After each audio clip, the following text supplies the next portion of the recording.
Are we proceeding with sentencing? Yes, Your Honor. Anything you wish to say on behalf of your client? We would just pray that the court follow the plea agreement. We would also ask the clerk to give consideration to possibly probating a portion of the fine. All right. And right out of the gate, the judge isn't easing into this at all. This isn't just about a criminal charge anymore, this is about responsibility.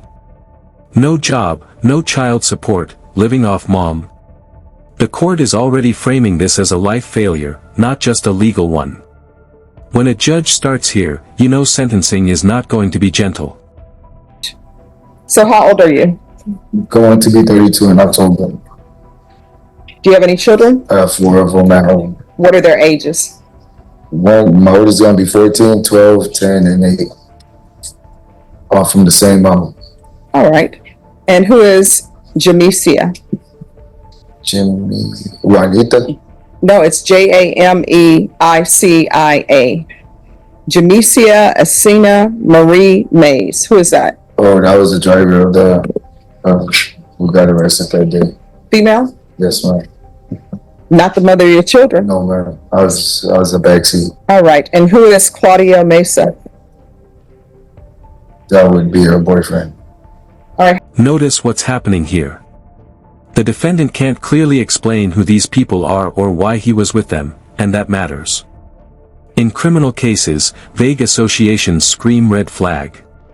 Judges don't hear, "I don't really know them," as innocence. They hear risk. How do you know them? I know them from a mutual friend, Who's the mutual friend? Yvette. Yvette who? Yeah, it went in. Yvette, she's an older lady, and I met her. So you don't know her last name? No, ma'am, I do not. How would you feel if your children were hanging out with people and they don't even know their full name? Wouldn't feel right at all. Mm-hmm. And so were your children when you were picking up this case? They were with their mother. When's the last time you saw them? Before I got arrested, May 13th is when. Do you pay child support? No, ma'am. They all live with me. I'm sorry, what? They all live with me. For the past 7 years, they've been with me. All right. And what's up with all the tattoos? Free time. This is my mother's name on my right eye. Okay. And this is space, planets, stars, moon. All right. And what's on your neck? This is where credibility starts collapsing. First he says he doesn't pay child support. Then he says the kids live with him. Now they're with grandma. Courts track consistency, and every contradiction chips away at trust. Once a judge doubts your honesty, everything else becomes harder to sell. Here, this is a steer. I'm a rancher. I was born and raised. This is ha ha ha. Okay. What is ha ha ha? Joker, Batman. Okay. And underneath the ha ha ha? Southwest is where I reside. Southwest side of San Antonio. I'm a dragon. Southwest High School. All right. So why do you need to put Southwest on the side of your neck? It was one of those free times I didn't have my kids. And when's the last time you were employed? I was recently employed at Southern Tire Mart before I got let go. I'm sorry, you was employed what? By Southern Tire Mart before I got let go. It was before December. All right, what are you saying, by who? By Southern Tire Mart. Southern Tire Mart. Tire Mart. Yes, ma'am. Okay. Off of I-10 in Foster. All right, so how often have you been using meth?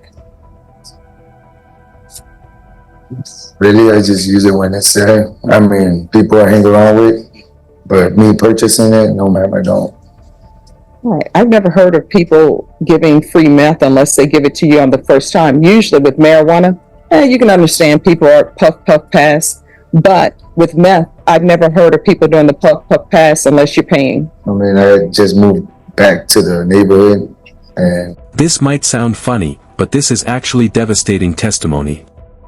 The judge just dismantled the "I only use when it's free" excuse in real time. Meth isn't shared casually. Saying this out loud confirms regular exposure, poor judgment, and deeper involvement, exactly what probation officers don't want to hear. Kind of fell with the wrong crowd again. All right, people will say that you're the wrong crowd. Maybe. All right, this is what the court is going to do. Court is finding you guilty. The court is going to sentence you to 8 years in the prison, suspended and probated for 10 years.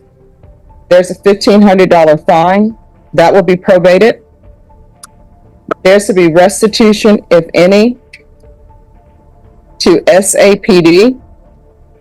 There's to be... This right here is a massive break.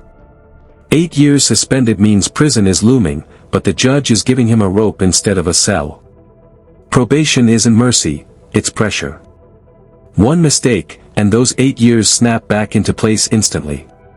No contact with the following persons. Jamesia, Jameicia, Essina, Essina, Marie, Mays, Mays, Claudio, Mesa, Meza, any person by the name of Yvette. So if you meet the love of your life and it turns out to be somebody named Yvette, while you're on this probation, you can't have contact with her. Do you understand? Yes, ma'am. I'm going to want a gang evaluation. There's to be 180 hours of community service restitution. How far did you go in school? Up to the 9th grade.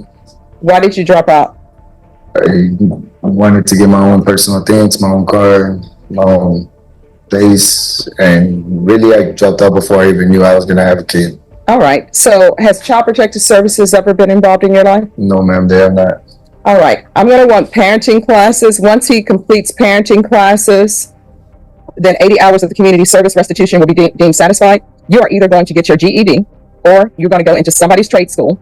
And once that's completed, the remaining of the community service hours will be deemed satisfied. I actually have a GED from the San Marquis. All right. So he'll need to be in a trade school. He says he has his GED. Make sure he has that. If he has his GED, then you need to go to somebody's trade school so that you can start being able to pay child support. And I'm going to tell you why I say pay child support in just a moment. So there's to be regular reporting by Zoom or in person. Does he have any prior history? Your Honor, I don't want to tell the court anything wrong. I believe he does have some, but I don't know that whether or not there's any felony convictions. All right. There's going to be a TAP evaluation in custody. That's it. Follow recommendations of TAP. And we can do a felony drug court referral in custody. They're probably not going to accept him, though. There's to be no contact. I'm sorry, what's your the mother of your children's name? Desiree Luna. I'm sorry, what? Desiree Luna. Desiree Luna? Yes, ma'am. All right. There's to be no unsupervised contact with minors. And you're not allowed to reside in any household with minors. Okay, so for instance, my kids that live with my mom, well, I recently moved back to my mom's and my kids are at my mom's. Oh, yeah, no, you can't live there. Okay, You don't need to be around any minors right now. okay. And so let me ask you this. You say your children are now living with your mother. Well, since I've been here. All right, so where's Desiree? She has her own family. She has her own kid. I mean, they go back and forth weekends. And All right, there's something weird going on here. So he's not allowed to reside in any household with minors. There's going to be CPS compliance, if applicable.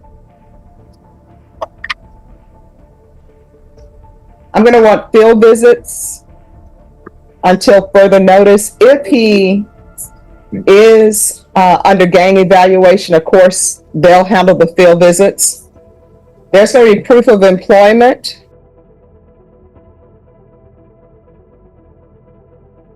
And he is to remain in custody for the TAP evaluation, the felony drug court evaluation, and the gang evaluation. All right. Is there anything else you need from the court to be successful? no, ma'am. Your Honor, Yes. just for clarification, saying that he can't The children were living with him, and my understanding is that the mother of the children was not. Is that accurate? Yes. So the court had previously said that they didn't want any unsupervised visitation, which should not be an issue because your mother is where they are at this time. Yes. Yes. But in an effort to avoid homelessness at this time, is it okay for him to live there but no unsupervised contact with the children, any minors including? She doing that. So here's the problem. You are involved with people who you say are part of the bad crowd. This is a possession with intent to deliver drugs, which means the state has alleged that people were selling drugs. You're in a vehicle with two people. This explanation matters. Judges don't usually justify themselves this deeply unless they're sending a message, not just to the defendant, but to anyone watching. This isn't punishment for punishment's sake. This is the court saying, drugs, chaos, and kids cannot coexist. That you sort of have a relationship, but not really, because you're saying you met them through somebody named Yvette. This is what I assume about people who are in the business of selling drugs. One or two things end up happening. And I'm sure you watched Scarface. Either you start using your own product, which you just told me that you use meth. The state is alleging that you're selling meth. So you've already started using your own product. Two, once you start using your own product, you're not thinking clearly. Once you sell, you're not thinking clearly. Number two, you're meeting these random people. And when you meet random people, those random people bleed over into your personal life. Your children are a part of your personal life. You may end up going to prison. That means that the police may end up raiding your house, hopefully with a search warrant, or for exigent circumstances with your children in the household. The last thing your children and your mom need is the police maybe knocking in the door, looking for you, or either these random people that you don't know looking for you because you've been using product that you're supposed to be selling. Either way, it's not good for your children, and it's not good for your mom to bring that to her doorstep. She has taken on raising 4 children that you and this random person you decide to be the mother of your children, Desiree Luna, who's not even taking care of those children. Your mother is. You're not paying child support. Your mother is. You're not making sure they eat. Your mother is. And you don't even have employment. So you are an adult who's going to be living with your mom. You're not paying to stay there, and you're just eating up all the food. So that is why you're going to get a place to stay, and they can see about lifetime recovery for you or haven for hope. Do you understand? Yes, ma'am. All right, we can go off the record. Here's the thing. I know you probably think I'm being hard on you. Who does she think she is? That's okay that you're thinking that. But at the end of the day, where you are now in your life, hopefully this won't be all there is to you. There's still a chance for you to do better things. But if you decide you want to live a certain lifestyle, which is outside the bounds of the law, if you want to continue to use drugs, if that's something you want to do, don't bring all of that trauma to your mom's doorstep when she is just trying to take care of your children that you're supposed to be taking care of. You understand? I respect for you. Yes, ma'am. All right. And when you have some extra money, guess what? Send it in the mail to your mom so she can get, clothing for your children and help feed them. All right. Yes, ma'am. And then once you're clean and sober, if you come back to me and you prove to me you're clean and sober and you got your life together, I will lift that order and you will be able to have visitation with your children. Okay. Yes, ma'am. All right. It's up to you whether you Yes, ma'am. want to do it. Okay. Yes, Your Honor. Thank you. All right. You're welcome. Good luck to you.